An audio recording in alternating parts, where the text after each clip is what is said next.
여러분 안녕하십니까? 하루 300명대 중반의 확진자는 작년 11월 말 이후 2달 만입니다. 가파르게 상승하던 그래프에도 내리막이 뚜렷합니다. 하지만 이 그래프를 1년으로 확장해 보면 우리가 경험했듯 내리막 뒤에 갑자기 오르막이 생깁니다. 영악한 코로나19의 불씨는 우리가 경계심을 푸는 그 순간을 늘 노리고 있는 겁니다. 박진주 기자가 보도합니다. 코로나19 신규 확진자는 346명, 사흘 만에 다시 300명대로 내려왔습니다.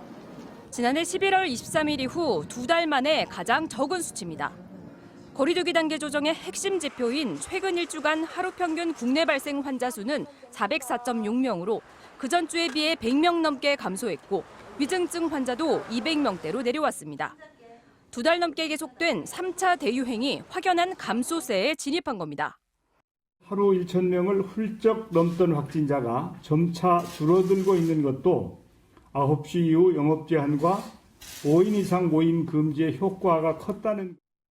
하지만 바이러스의 활동력이 강한 겨울철인데다 변이 바이러스 유입 등 위험 요인이 많아 언제든 반등할 가능성이 있다는 게 방역 당국의 판단입니다. 하루 1,200명대까지 치솟던 지난해 연말에 비해선 크게 준 것처럼 보이지만 300명에서 400명이라는 숫자만 놓고 보면 지난해 8월 2차 대유행의 정점과 비슷한 수준이기 때문입니다. 2차 유행 때 상당히 큰 규모의 확진자가 있었던 그 시기하고 비슷한 수준입니다. 방역 조치에 대한 어떤 완화 이런 부분들은 비교적 신중하게 접근할 필요가 있다라는. 지난 19일 전국 이동량은 2,876만 건으로 1주 전보다 4.8% 더 늘었다는 점과 이번 주말 대면 예배가 재개된다는 점도 경계를 늦출 수 없게 하고 있습니다. 식사 모임, 커피 모임, 성경 공부, 소모임과 같은 예배를 제외한 모든 모임은 금지됨을 다시 한번 알려드립니다. 방역 당국은 하루빨리 3차 유행을 안정화시킬 수 있도록 이번 주말도 모든 모임과 약속을 자제하고 방역 수칙을 지켜달라고 당부했습니다. MBC 뉴스 박진주입니다. 백신 접종도 얼마 남지 않았습니다. 현재로선 화이자 백신이 설 연휴 전에 가장 먼저 들어올 것 같은데요. 당장 어떻게 영하 70도의 초저온 상태를 유지할지부터 백신의 종류에 따라 보관, 유통 방식의 윤곽이 구체화하고 있습니다. 이준범 기자가 설명해 드립니다. 2월 초 국내에 가장 먼저 들어올 것으로 보이는 화이자 백신은 영하 70도의 환경에서 보관해야 하지만 1분기 중 들어올 아스트라제네카 백신 같은 경우 냉장 유통을 합니다. 이처럼 백신에 따라 도입 시기는 물론 유통과 보관 방식도 제각각이기 때문에 일단 급한 건 유통 관리 체계를 구축하는 겁니다. SK 바이오사이언스가 수행기관이 돼 국내의 IT 기업, 의약품 유통 전문업체, 초저온 냉동고 업체들이 참여하게 됐습니다. 전용 냉장 냉동센터에 보관돼 있다가 접종 수요에 따라 전국 각지로 배송되는데 사물인터넷을 기반으로 한 통합관제센터가 운송 중인 백신의 온도와 이송 경로를 실시간으로 모니터링하고 군도 참여해 돌발 사고에 대비할 예정입니다. 최종 행선지도 백신에 따라 다릅니다. 화이자와 모더나 등 영하 70도 안팎의 초저온 환경이 필요한 백신은 전국에 별도로 설치되는 접종센터가 취급합니다. 자연 환기가 되고 충분한 거리 두기를 할 수 있는 지상시설에 24시간 초저온 냉동고 가동을 위한 발전 시설을 갖춰야 하고 이동과 접근이 편해야 한다는 조건에 맞아야 하기 때문에 체육관이나 문화센터 같은 규모가 큰 공공시설이 활용될 것으로 보입니다. 전국 시군구당 최소 한 곳씩 전체 250곳에 마련할 예정입니다. 주민들이 이렇게 이제 접종을 받을 수 있는 넓은 장소여야 되고 차량도 많이 들어올 수 있으니까 이제. 기존 백신과 마찬가지로 냉장 보관이 가능한 아스트라제네카 백신 등은 예방접종 지정병원 10,000곳에서 접종할 수 있게 됩니다. 구체적인 백신 접종 계획도 다음 주에는 확정됩니다. 백신 접종 계획과 관련되어서는 1월 중에 질병청을 중심으로 해서 별도의 대국민 발표가 있을 예정입니다. 처음으로 접종하는 5만 명분은 코로나 전담병원 의료진이 맞도록 하는 방안에 무게가 실리고 있습니다. MBC 뉴스 이준범입니다. 미국은 백신 접종을 시작할 때 절박한 상황이었습니다. 그렇다 보니 준비가 덜 됐지만 서둘렀고 이제는 백신 물량이 부족해지면서 접종이 중단되는 일까지 발생했습니다. 이탈리아는 화이자가 계약한 대로 백신을 공급하고 있지 않다면서 법적 대응에 들어갔습니다. 서혜연 기자가 취재했습니다. 뉴욕의 코로나19 백신 접종센터. 예약까지 하고 왔지만 문 앞에서 줄줄이 발걸음을 돌립니다. Está cancelado, que me dijeron que vinieran una semana más, que estuviera bregando a ver si había. 접종할 백신이 부족해지면서 뉴욕에서만 15곳의 백신 센터가 문을 닫았습니다.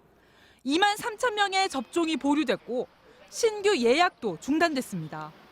웨스트 버지니아와 캘리포니아 등 다른 지역에서도 물량 부족을 호소하고 있습니다. I can't open them because I'm not getting a major new supply. This is the fundamental problem right now all over the country. 놀이공원과 야구장, 쇼핑몰까지 백신 접종 센터로 만들어 대규모 접종에 나섰지만 정작 백신이 부족한 상황. 결국 미국 정부는 2차 접종 기간을 기존의 3, 4주 간격에서 6주 뒤로 늦출 것을 권고하고 나섰습니다. 백신 부족은 유럽도 마찬가지. 하루 평균 8만 명 이상 접종을 해왔던 이탈리아의 경우 지난 20일에는 단 7,500명만 백신을 맞았습니다.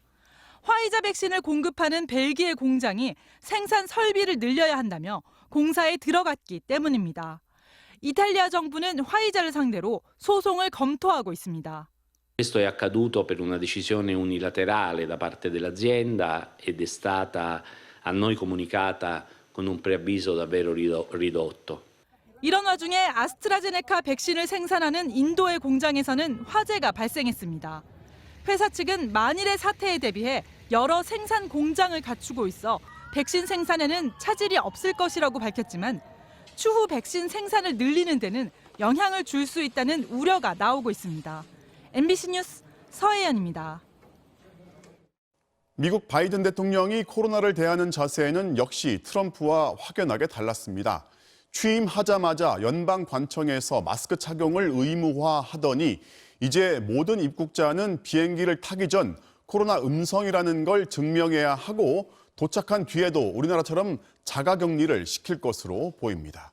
워싱턴 박성호 특파원이 보도합니다. 현재 미국에 도착해도 자가격리는 필수가 아니라 선택입니다. 코로나 검사 받고 음성 나오면 일주일 격리, 검사 안 받으면 열흘 격리하라는 게 권고 사항으로만 돼 있습니다. 하지만 이제는 의무적으로 격리해야 한다고 바이든 대통령이 밝혔습니다. Everyone flying to the United States from another country will need to test before they get on that plane, before they depart, and quarantine when they arrive in America. 그가 서명한 행정명령을 보면 미국 입국 시 코로나 검사와 자가격리, 감염자의 경우는 별도 수용하는 조치가 가능한지 보건당국에 검토를 지시했습니다. 이미 오는 26일부터 미국행 비행기를 타려면 출발 3일 전에 나온 코로나 검사 결과를 내야 하는데 한층 더 엄격해지는 겁니다. 코로나 변이 바이러스의 확산을 감안했다고 바이든 대통령은 배경을 설명했습니다. LA의 한 지역에선 코로나 환자의 3분의 1이 변이 바이러스에 감염될 만큼 확산세가 심각합니다. You're going to get more cases. When you get more cases, you're going to get more hospitalizations. And when you get more hospitalizations, you're ultimately going to get more deaths. 미국 내 공항과 대중교통에서 마스크 착용을 의무화하는 행정명령도 발동됐습니다. 승객들의 거부로 실랑이가 벌어지지 않도록 연방정부가 강제 사항으로 규정한 겁니다. 국방물자 생산법도 또다시 활용해 주사기와 개인 보호장비의 공급을 늘리기로 했습니다. 미국의 코로나 사망자가 제2차 세계대전의 희생자보다 많은 40만 명을 넘긴 상황에서 바이든 대통령은 이번에 발표한 코로나 대응책을 전시 대책이라고 말했습니다. 워싱턴에서 MBC 뉴스 박성호입니다. 오늘 영국의 한 언론이 일본의 여권 관계자를 인용해서 일본 정부가 올여름 도쿄올림픽을 취소하기로 했다고 보도했습니다. 일본 정부가 화들짝 놀라서 보도 내용을 부인하긴 했지만 정상적인 개최가 불가능하고 또 그렇게 해서도 안 된다는 목소리가 일본 내에서 확산하고 있습니다. 도쿄에서 고현승 특파원이 보도합니다. 오늘자 영국 더 타임스는 일본 정부가 올림픽을 취소하기로 은밀히 결론을 내렸다고 보도했습니다. 이 신문은 일본 연립여당 고위 관계자를 인용해 누구도 먼저 말하려 하지 않지만 개최하지 못할 것이라는 공감대가 있다며 2032년 개최 가능성을 열어두면서 취소를 발표하는 방안을 모색하고 있다고 썼습니다. 일본 정부는 즉각 이 보도를 부인했습니다. そのような事実はないということをきっちり否定をさせていただきたいと思います。 앞서 바흐 IOC 위원장도 플랜 B는 없고 안전하고 성공적으로 치르기 위해 전념하고 있다고 말했습니다. 하지만 여론은 갈수록 비관적으로 흐르고 있습니다. 지난 주말 고노다로 행정개혁상이 처음 취소 가능성을 언급한 데 이어 정치권에선 중단 요청까지 나왔습니다.